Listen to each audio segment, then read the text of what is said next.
Witam. Ryszard Borowiecki, Królewska Wiedza i naprawdę Królewska Wiedza. Tym razem jest to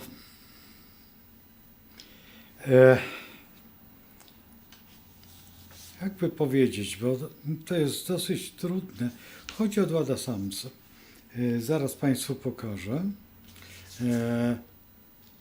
Dlaczego jestem zainteresowany 27 listopada 2023 roku Wlada Samsami? No, bo to jest dosyć interesujące ze względu na to, że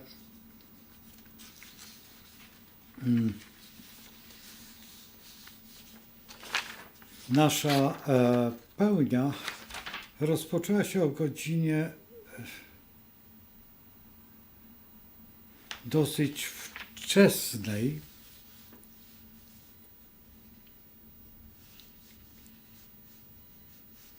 Muszę podejść.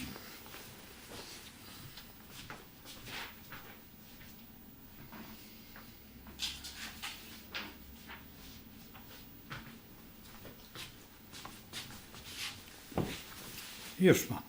O godzinie 10:16. I tak właśnie nasza pełnia wygląda.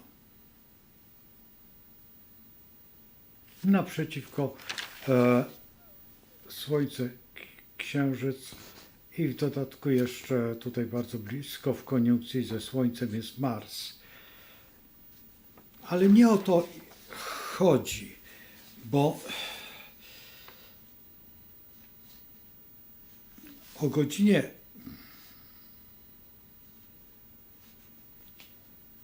13:45 Słońce jeszcze znajduje się w Wlada Samsie, tutaj koziorożca. I to jest bardzo ważna sprawa. Ja zaraz tutaj postaram się pokazać. To jest tutaj w tym miejscu. Tutaj, gdzie trzymam małym palcem. O, a tutaj jest czas. I jeszcze raz, żeby dla uprzytomnienia, że Słońce znajduje się w tej Wlada Samsie, a o godzinie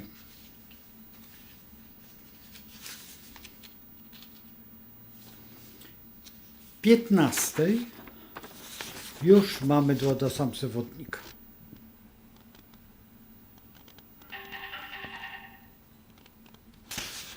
Tutaj mamy godzinę.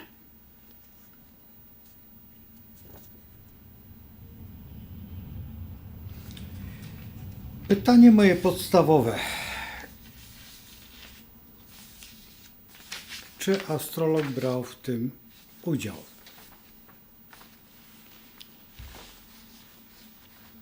Czy w pełni można zrobić to, co się stało? Tak, jest to pełnia, która mówi o Słońcu w Strzelcu, a Księżyc jest w Bliźniętach. Bliźnięta mają za zadanie układ nerwowy i psychiczny, a także dwoistość myślenia i także to, co powiedziano. Grupa ekspertów. To są naukowcy, którzy biorą udział. Ja nie mówię o tym, co widzieliście. Ja mówię tylko o tym, co mówi Księżyc w Bliźniętach społecznie. To są ludzie i teraz tak, ponieważ Księżyc jest również, reprezentuje nas, więc są ludzie, no powiedzmy z tłumu. Czy oni są wykształceni? Raczej tak, ze względu na Saturna i na Neptuna w rybach. Więc można by to brać pod uwagę.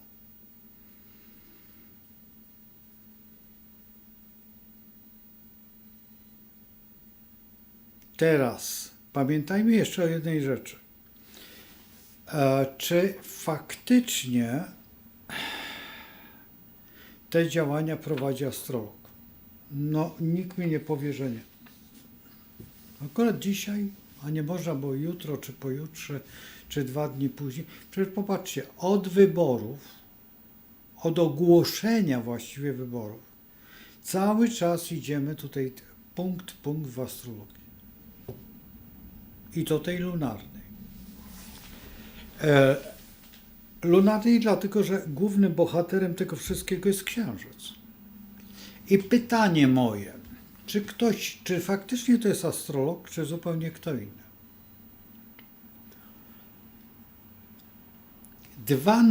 Właściwie nie, 3 nurty zajmują się astrologią tą księżycową.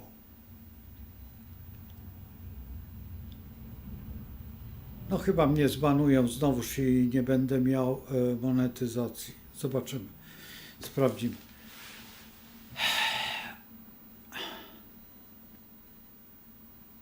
Pierwszy nurt, ten normalny, to są normalni astrolodzy. Drugi nurt to jest biodynamika. O nie, to więcej będzie. Ja się rozepnę na wszelki wypadek. To jest biodynamika. Biodynamika wyjątkowo działa na księżyc, bierze główną rolę w biodynamice. Trzeci nurt to trudno wypowiedzieć to słowo, ale to jest masoneria.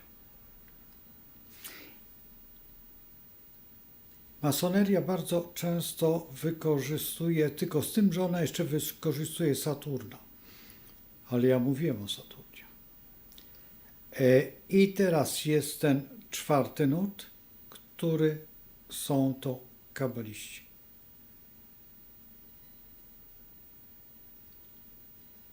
I teraz by trzeba było sobie uzmysłowić pewne zagadnienia. Jak jest?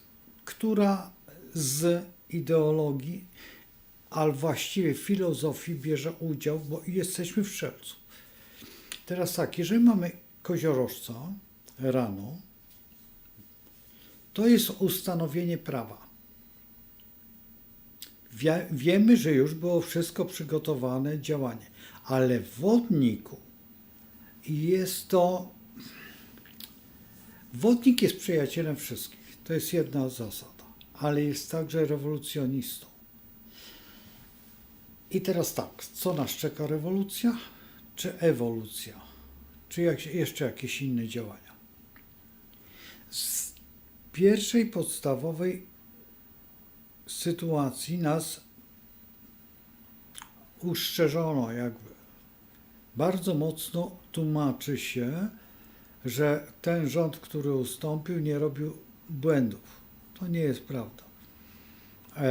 Ale ten rząd, który by mógł być przez przypadek, ten pan, który się szykował z Pomorza, no to naprawdę byśmy musieli walizki spakować. Zresztą to wiemy z Brukseli z ostatnich dni, jak udowodnili to, że im nie zależy na tym, na naszej państwowości. Zresztą im nigdy nie zależało. Im zależało zawsze na kołchozie.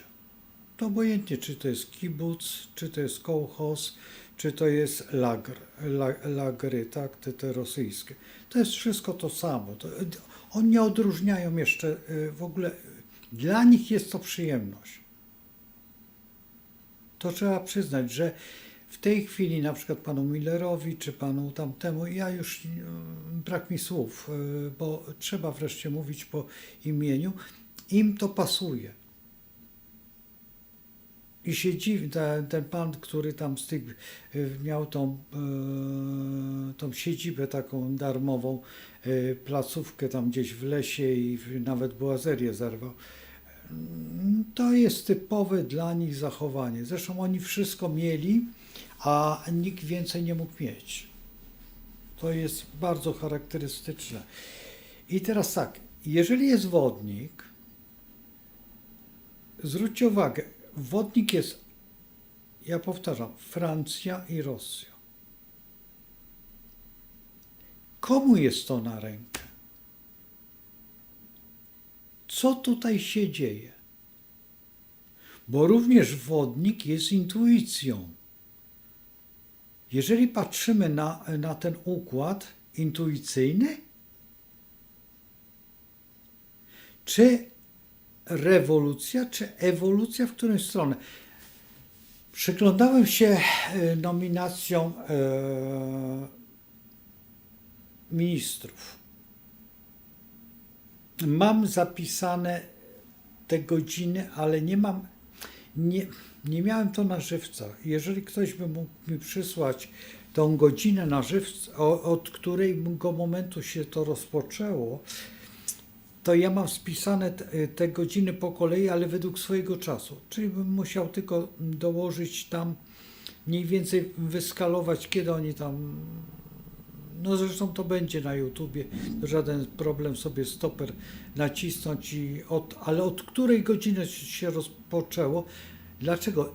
Szczerze mówiąc, nie wiedziałem, bo gdybym wiedział, to bym siedział przy tym jak zaklęty i robił, spisywał godziny, i potem drukował wszystkie kosmogramy, bo można by było porównać, mniej więcej wiemy, najprościej. Ja tłumaczę tym młodym ludziom, którzy zajmują się astrologią. Robimy wszystkich na 12 i dajemy ten czas tranzytowy. I zaczynamy czytać. Wszyscy na 12. Nie patrzmy, że nie mamy daty urodzenia. Nie, bo teraz tak. 150 osób na 1000 w ogóle nie wie, kiedy się urodziły. Ja w wczorajszym filmie mówiłem o tych dzieciach dziwnych. Też nie wiedzą, kiedy się urodziły. Te dzieci, które rodzice nie mieli, a zresztą lata 60., to jak przychodziła zmiana, dopiero wtedy wpisywano. I wszystkie dzieci są o 14, wszystkie dzieci są o tak zwanych kwadratowych godzinach. I naprawdę trzeba wiele poświęcić, żeby odnaleźć i znać osobę. Zresztą zaraz, ale skąd ja mam znać tą osobę? Skąd ja mam znać tam jakąś panią minister, bo tam jest dużo kobiet, i skąd ja mam te dane, które są, ja w nie wierzę. Nawet jeżeli są, dobra, w porządku, możemy sprawdzić, ale na 12 nie starczy, bo i tak nie będę wiedział. Zresztą, jeżeli chcę, nie wiem, czy pamiętacie ten moment, jak ja robiłem tutaj z Tadeuszem Konfederację i żeśmy robili akurat chyba pana Bosaka i żeśmy wymienili pana Bosaka jako tego człowieka od spraw zagranicznych. Jest. Wszedł do Sejmu. Świetnie mówi. Jest spostrzegawczy, jest bardzo spostrzegawczy. Mimo że osobiście nie darzę go jakąkolwiek sympatią. Mimo to, że jestem ale jestem za panem Braunem, a nie za tą resztą. Ja po prostu nie mogę powiedzieć, że ta reszta, oni stanowią jakąś całość, ale jeżeli patrzymy na przywództwo, to cenię sobie pana Brauna przede wszystkim za jedną rzecz, bo ktoś powie, tak do mnie taka dziewczyna powiedziała, ale co ty robisz, co ty mówisz, co to... Po pierwsze, ja sprawdzam ludzi, co zrobili. I ten człowiek zrobił świetne dokumenty. Ja też się zajmuję dokumentami. I to były świetnie zrobione dokumenty. Jeżeli mam zrobić dokument, to muszę się przyjrzeć, jak pan Braun, poseł Braun pracuje. Bo robi świetną robotę. Nie patrzmy na to, co mówi, jak mówi, o czym on mówi. Dla niektórych jest nudne, ale dla niektórych jest wzorem ekspresji słownej. Naprawdę jest wzorem i zachowania jego czasami są dziwne, ale ja też czasami się zachowuję dziwnie, ponieważ jestem artystą. Też. Tutaj wiedzą sąsiedzi, jak się zachowuję, kiedy mam rację. Bo lubię z siebie zrobić klauna wtedy, kiedy mam rację. Dlaczego? Bo ludzie muszą zapamiętać pewne rzeczy. Tak jak pana Jankowskiego z cukrem, który dzisiaj pokazuje, że jest tragedia. A byliśmy największą potęgą na świecie cukrową. Budowaliśmy cukrownię kompletnie wszędzie. To była nasza robota. Prawie co 5 wsi była mała cukrownia. Komu to przeszkadzało? Popatrzcie sobie na rzeczywistość. My dzisiaj w tym expose pana Dudy było to, że będziemy budować elektrownie atomowe czy jakieś tam, będziemy nową epokę. Co będzie, jak ona wybuchnie? Mam kolegę, który skończył w Świerku, to poszedł od razu, ja nie wiem, czy on poszedł od razu do tego technikum, czy taka szkoła była jeszcze po podstawówce. Kiedy spotkaliśmy się, mieliśmy około, bo ja wiem, 22 lat. No ja już troszeczkę szeron na głowie, ale on w tym wieku już był zupełnie jak kolano. Znam jego ojca. Też miał kolano. Możliwe, że to genetyczne jest. Ale 21, 22, 23 latach? Nie za wcześnie? Czasami się to zdarza. Ale czy on nie był tam za bardzo, zabawę mu nie zrobiono? Rentgenowską? No więc tutaj jest problem. I teraz proszę zwrócić uwagę, co się dzieje, jak to wszystko funkcjonuje. Jeszcze jedna rzecz. To jest godzina 16. Zwróćcie uwagę, że ascendent jest w bliźniętach i jest w sektorze wodnika. Wodnik Dwada Samsa i sektor wodnika za dużo szczęścia. Słuchajcie, nie wierzę w to, że w tym układzie nie ma jakiegoś palucha astrologa i to bardzo brudnego. Bardzo brudnego. Ja się dziwię, że ja nie wiem, czy ja tutaj gdzieś wektor zrobiłem, ale gdzieś chyba zrobiłem. Przepraszam, że tak, ale ja to robię na żywo, także czy ja tutaj gdzieś mam?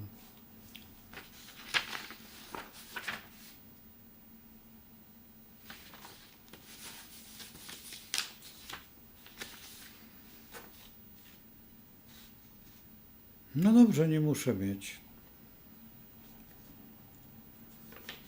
Aspekt trygon, księżyc.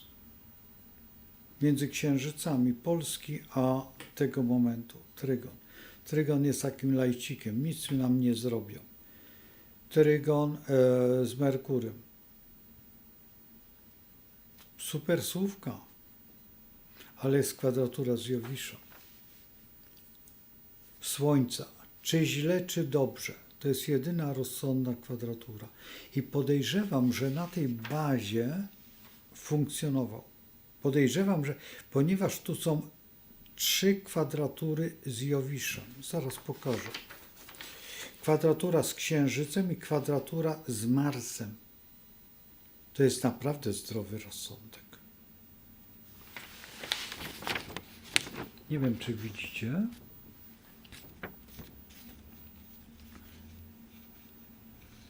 To jest tu. To jest polski Jowisz, a to są tranzyty. A przecież nam chodzi o Polskę. Zaraz. Jak chcę to wam pokazać? To jest tu. Dokładnie tu. Tutaj ta trójka. Później jest sekstyl, potem jest koniunkcja. Jowisz, Saturn.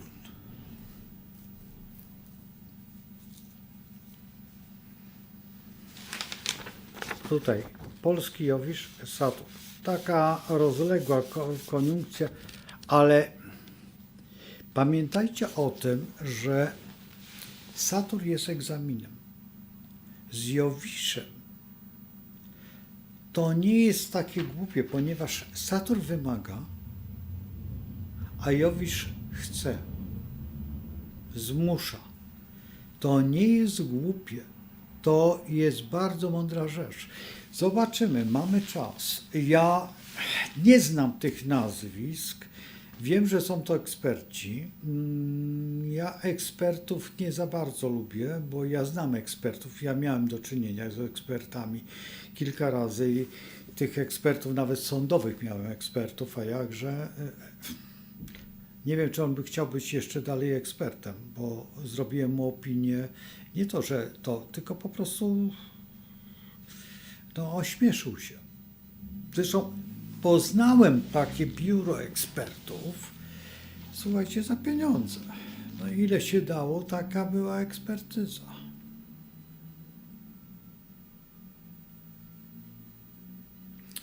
Dla wtajemniczonych mogę podać adres. Nie żartuję. Po prostu tak się stało, że jako astrolog czasami mam różne osoby i właśnie była taka osoba, która była ekspertem i zaczęliśmy, nie wiedziałem o tym, że jest ekspertem, tylko później zaczęliśmy rozmawiać i tak rozpoczęliśmy i tak wpadłem, mówiła, ponieważ i moim hobby astrologicznym jest szukanie zawodu. I w pewnym momencie mówię, pani jest historykiem albo statystykiem. A ona mówi, mówi, świetnie, a co dalej? Ja mówię, no jeszcze by mogła pani się jakimiś takimi sprawami sądowymi zająć. Ale mówię, dalej to już nie znajdę. Właśnie powiedziała, że jest ekspertem sądowym, a w rzeczywistości po statystyce. I to ją ścięło w ogóle, że ja jej to powiedziałem. A skąd wiem, że, znaczy ktoś powie, no ale tak, ale skąd pan wie takie zawody? Stąd wiem, że swoją uczennicę, która już jest wiekowa, już jest na emeryturze, i to dosyć od dawna, była w rzeczywistości... Muszę odebrać. Nic takiego ważnego, najważniejsze, że odbyło się. I teraz tą uczennicę wysłałem w pewnym momencie na zrobienie drugiego stopnia właśnie archiwistykę. I została archiwistą i jednocześnie została właśnie takim człowiekiem, który właśnie wydaje ekspertyzy. I to dało mnie pewne doświadczenie jakby w niektórych zawodach. Bo czasami naprawdę jest bardzo ciężko znaleźć zawód. Jeżeli to jest zawód na przykład w założeniu, miałem do czynienia z takim zawodem jak sekser. Śmieszne. No, ale to jest osoba, która wyłapuje z kurczaków kurki i koguciki. I rozkłada żeby same koguciki były, a nie z kurkami.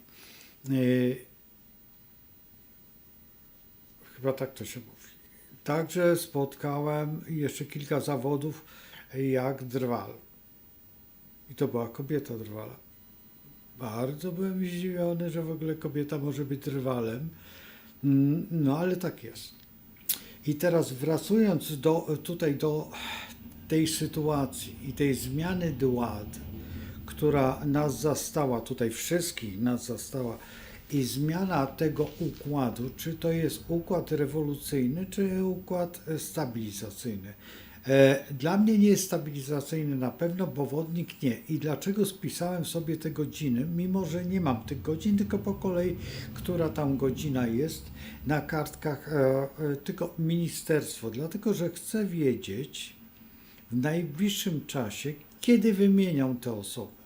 Kiedy zaczną wymieniać te osoby, albo tak jak wiecie, zrobiono już nie raz, bo bo to tak się robi, no nie? Tutaj u nas to nie jest tak, że ktoś coś wybiera, tylko sobie poczekaj 2 godziny, za 2 godziny usiądziesz na stołku, nie przejmuj się. No więc tutaj to nie jest. Ja nie wiem, dlaczego tak nie jest, że my nie potrafimy i nigdy nie potrafiliśmy. Jedynym człowiekiem, który potrafił porządnie zebrać takich specjalistów, to był Paderewski. Jedynie on, zresztą wtedy był Grabski i pamiętacie tych wszystkich ministrów, to był jedyny moment w Polsce, gdzie faktycznie dobrano idealnie. Był taki moment za czasów pana Wałęsy, że można było dobrać idealnie. Można było dobrać idealnie, ale wtrącił się pan Baks, wtrącił się pan Gieremek, wtrącił się pan Mazowiecki. No i poszło. Poszły konie po betonie. Jak to się mówi, poszły. Pamiętam wtedy dokładnie ten moment. No i jeszcze przyjechał ten A1, A2, A3, Polska śpi. Raz, A1, A2, A3. O, już, macie. O. A potem się stał Żylinowskiego następcą, zastępcą. A on mówił Poliak. I to jeszcze siostry z Białegostoku go sprowadziły. No nie mamy co ukrywać. Siostry, tak. Siostry zakonne go sprowadziły z Białegostoku. Tak. Bo był świetny. Faktem, on jest największym specjalistą na świecie w psychologii tłumu. Tak, to jest prawda, że on ma najwyżej ceniony jest ze wszystkich lekarzy. To jest fakt. Człowiek o bardzo miłym charakterze, bardzo, czy on przedsiębiorczy, on jest taka lekka ofiara losu, ale, bo gdyby on, dlaczego mówię ofiara losu, bo ktoś powie, ale proszę pana, skąd pan wie? No wiem. A skąd wiem?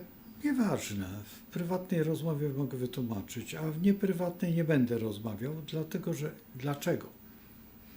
Dlatego, że obserwowałem go od początku. Mnie to nie brało. A dlaczego? Dlatego, że ta dziedzina mnie, tak jak astrologia mnie pociągała, ale psychologia tłumu i działanie tłumu pociągało mnie dużo wcześniej. Pracowałem jako wychowawca i widziałem jak przede wszystkim te komórki typu pierwszy sekretarz, wiecie czego, jednej organizacji, drugiej organizacji, ja mówię tutaj ZMS-ie i tej polskiej partii jakiejś tam jakiejś dziwnej. Widziałem, jak wyglądało to z punktu widzenia kształcenia się. Dlaczego? Dlatego, że to byli moi koledzy, wychowawcy. To były te osoby i widziałem, jak one wybierały, jak walczyły o te stołki, jak to się działo. Byłem świadkiem. I dzisiaj to nie jest tak samo. Właściwie nie jest tak samo. Jeżeli patrzymy z punktu widzenia pana prezesa, to identyko. A jak macie ten kabaret tutaj, to jest prawie identyczny. Ten kabaret jest odzwierciedleniem tego, co u mnie się działo w moim pokoju wychowawców. Autentycznie tak się działo. Autentycznie. To było na tej zasadzie.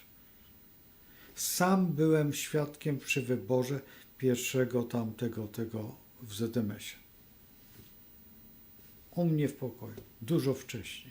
Dużo wcześniej, na 2 miesiące przed, czy na miesiąc przed. Już nie pamiętam dokładnie. Słuchałem tego i jak oni się, nie to, że kłócili, jak oni wybierali, ten nie, tamten nie, ten. Tego człowieka w ogóle nie było, ale o dziwo ja go znałem. Dlatego, że był bratem mojego kolegi z klasy, ze szkoły podstawowej. Nawet nie wiedziałem o tym, że on ma brata starszego, no bo to był dużo starszy brat, a sporo, znaczy chyba z 6 lat starszy. Jak był taki, wiecie, jak ja byłem w 8, a on już był na studiach, no to co mnie to interesowało? Nawet żeśmy nie rozmawiali, czy ma brata, czy nie ma brata. Nigdy nie było takich rozmów. Jak się miało młodszego brata, to się mówiło, idę smarkacza pilnować. Albo na przykład jak chodzili bracia do tej samej, była tam różnica roku czy 2 lat, no to jeszcze się wiedziało, że to jest młodszy kolega czy to jest jego brat. Smarkacz tak zwany, tak? Jak się miało wyżej o rok, no to też nie, no bo do 6 klasy to człowiek się nie interesuje 8 klasą, a jak jest się w 7 klasie, no to już się ich zna. A jak się jest w 8 klasie, to już ich nie ma. No, i to jest na tej zasadzie. Także słuchajcie, egzamin został zdany. Ja jestem zdziwiony, nie zdziwiony, bo wszyscy się zastanawiali jak. Żałuję, że nie zrobiłem tego programu wcześniej, kto będzie co jak, ale nie wpadłbym na ten pomysł, że to dzisiaj wypadnie. Że na tym przełomie Koziorożec-Wodnik, na tych dładach dwóch. Te dwie dłady, no widzicie sami jak to się odbywa. Statut rano, wybory, tak? A później rewolucja, ewolucja i wszystkim. Bo skąd oni wezmą? Z której partii, z których tych i jak to będzie? Zobaczymy, pomyślimy troszeczkę dalej. Czy mnie się to podoba? Bo mogłoby być takie pytanie i tam bardzo często tak, mnie się to podoba. Tylko tak jak mówię, za 3 miesiące będzie wymiana ich na nowych. Albo to będzie największa klęska, jak będą ci starzy. I jeden człowiek, który jest od tego wojska, no nie odpowiada mnie zupełnie. Nie mam zdania na ten temat, ale mam zdanie od wojskowych. Mam kilku kolegów bardzo mocno wojskowych, znaczy mocno, no, żołnierzy, typowych żołnierzy, od pokoleń żołnierzy. Jeden z kolegów jest żołnierzem, gdzie jeszcze w I wojnie światowej jego pradziadek brał udział i w powstaniach i zawsze oni mundurowi, jak to się mówi, szable wiszą po kolei. To jest mojego pradziadka, to jest mojego dziadka, to jest tego i to się zachowało. I wiszą te szable po kolei i mówi, mój syn też będzie wojskowy, też będzie. No i faktycznie tak jest. I kilka miesięcy temu rozmawiałem z nim, nie to, że mówił, że przerażające, ale szczerze mówiąc nie widzi tego wszystkiego tak, jak powinien widzieć. Ja nie wiem, jak jest na dzisiaj, czy dzisiaj widzi, bo dzisiaj wprowadzono te dziwne artylerie, tak, te czołgi, to wszystko prawdopodobnie dzisiaj, może wczoraj, ale proszę zwracać uwagę na Dłada Samse. Teraz tak, po tym wodniku będą ryby. Tylko trzeba jeszcze poczekać 2,5 dnia od dzisiaj. Czy dzisiaj od tej pełni. Mamy 2,5 dnia. Czyli dzisiaj, jutro, pojutrze się zmieni dłada na ryby i to jest bardzo niebezpieczna dłada. Wyjątkowo nie lubię tej dłady, bo ryby, pamiętacie o tym, nigdy nie porównujcie się do tych dład. Nie wolno wam. To jest zakaz przeze mnie. Bo jak nie, to coś urwie. Nie wiem, co urwie. Dom wyrwie, albo wyrwie położenie planet, chociaż to już można robić. Położenia planet można już się bawić takimi rzeczami. Także, ale to kiedy indziej w innym serialu, tutaj to już będzie w offsetce, jak się bawimy w te rzeczy i jak to działa. Także bierzcie pod uwagę jedną rzecz. Jedna sekunda. To dla tych, którzy są cierpliwi, pamiętają to, co jest, to macie tutaj na dole tłumaczenie. Tu macie 91, nie wiem czy widzicie, a tutaj macie 50 plus 40 plus 1. To wiem, że to jest ta litera Alef, ale Alef jest jedynką. Czy to jest liczba 40? Nie umiem odpowiedzieć. Nie umiem odpowiedzieć, ponieważ nie śledzę aż tak tego alfabetu. Przez przypadek to taka informacja bo miałem to zrobić tak, że jeszcze chwilę popatrzę, czy to dobrze wygląda za jakiś tydzień, jak w trakcie malowania tego odeszła moja uczennica i właśnie w środę jadę na cmentarz. Prawie rok temu odeszła jej córka. Dzisiaj odeszła mama. Parę dni temu odeszła. Chyba w piątek albo w sobotę. I właśnie po prostu wierzyć mi się nie chce. Tragedia straszna życiowa.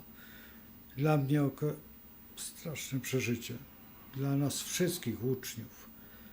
Bo Sylwia dla nas była takim promykiem, a mama była ostoją, rakiem. I mama przede wszystkim znała cały świat. Objechała cały świat, dlatego że mąż był marynarzem, kapitanem żeglugi wielkiej i w każdy port znała i każdą kuchnię.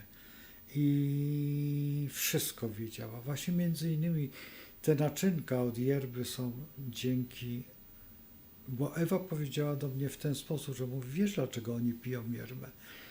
Dlatego, że tam mieszkają bardzo wysoko w Meksyku i kiedy piją, to mają szybsze krążenie, po prostu szybciej oddychają, pełną, bo tam brak tlenu jest. I sama odeszła bardzo nieprzyjemnie. No cóż, to taka chwila dla Państwa, bo mogę przez kilka dni, będą te filmy, będą, ale dlatego jestem w tym samym ubraniu, dlatego jestem ciągle, bo nagrywam w ten sam dzień. A jutro dopiero obejrzycie Państwo, ja jutro będę za wieńcem i nie lubię, kiedy ktoś odchodzi. I w dodatku z moich uczniów, wspaniałych uczniów, bo oni są wszyscy wyjątkowi. To warszawiacy. Z prawdziwej, jak to się mówi, krwi i kości. I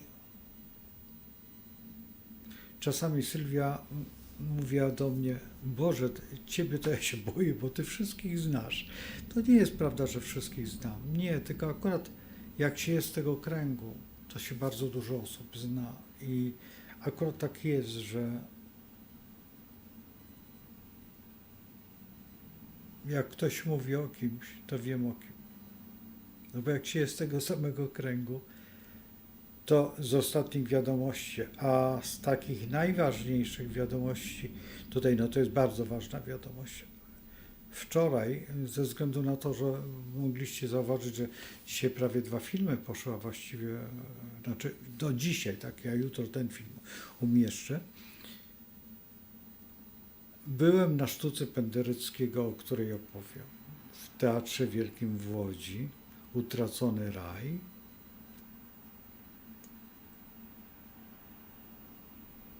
Jeżeli będziecie mogli, bo nie wiem, czy będzie kiedykolwiek, znajdźcie się na tym. To jest coś, co każdy powinien znać to na pamięć. I to jest sztuka poświęcona historii Stanów Zjednoczonych. Znaczy to nie napisana, stworzona, ten raj utracony.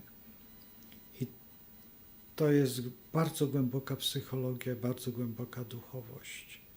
Tej, której nam tak brakuje.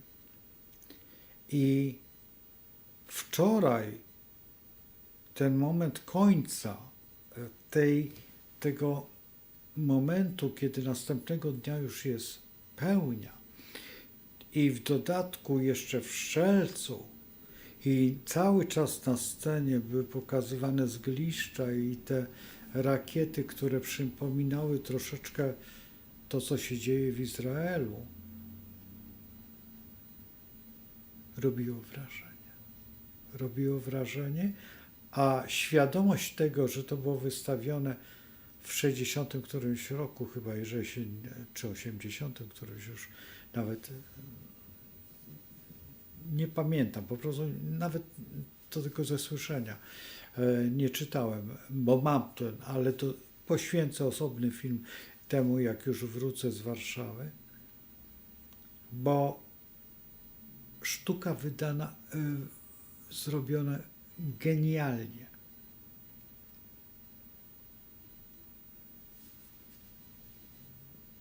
Przepiękny balet. Głosy dobrane po anielsku. Kiedy grano szatana, kiedy grano genialne. I Chrystus w tym wszystkim był prawdziwym Bogiem, bo był bardzo wysokim mężczyzną. Dobrani wszyscy aktorzy, łącznie z dziećmi, które tam brały udział. Te chórki, ilość aktorów.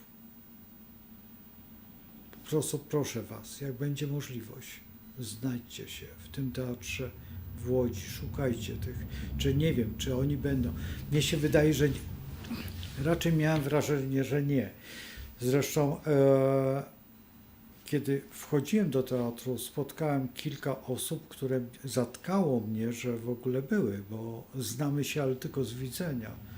Całe grono profesorskie ze Szkoły Sztuk Artystycznych, z plastycznej. O dziwo też spotkałem dziwne osoby, zupełnie nie spodziewałbym się, sąsiadkę obok z domu. Nawet chyba będę musiał zaczepić.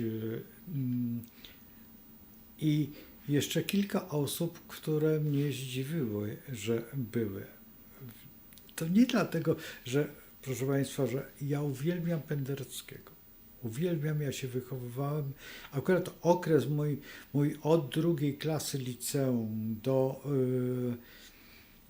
momentu, kiedy już poznałem tą sztukę bardzo dokładnie, tego maturalnym, kiedy słuchałem Juczni, kiedy słuchałem oratorium oświęcimskiego, tego wszystkiego i wiem, o czym to jest i wiem, na czym to polega, to jest to, ale no cóż, nie chcę przedłużać. To słowo, smutno mi, że odeszła moja uczennica. Ale cóż, co ja mogę powiedzieć? Bóg ją powołał. A to, co się dzieje wokół nas i dookoła nas, jest tak szalenie istotne. Żyjmy nadal i bądźmy, i tylko to słowo, niech samo za siebie.